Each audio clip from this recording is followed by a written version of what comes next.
আসসালামু আলাইকুম রহমতুল্লাহি ওয়া বারাকাতুহু। হাদিস নম্বর 35।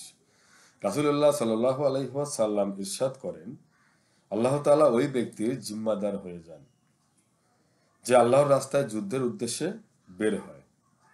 মহান আল্লাহ বলেন, তার যুদ্ধে বের হওয়া একমাত্র আমার উপরে ঈমান এবং রাসূল সাল্লাল্লাহু আলাইহি ওয়াসাল্লামকে বিশ্বাস করার কারণেই। সুতরাং যুদ্ধে হয়তো আমি তাকে ধন সম্পদ ও গনিমতের মালামাল সহ বাড়ি ফিরিয়ে থাকি, অথবা শাহাদতের মাধ্যমে বেহেশতে প্রবেশ করেন।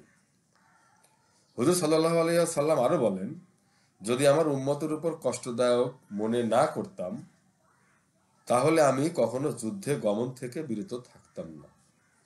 আমার কাছে এ কাজ অত্যন্ত পছন্দনীয় যে আমি যুদ্ধে গিয়ে শহীদ হব, তারপর জীবিত হব, তারপর শহীদ হব, তারপর পুনরায় জীবিত হব, তারপর পুনরায় শহীদ হব। সুবহানাল্লাহ।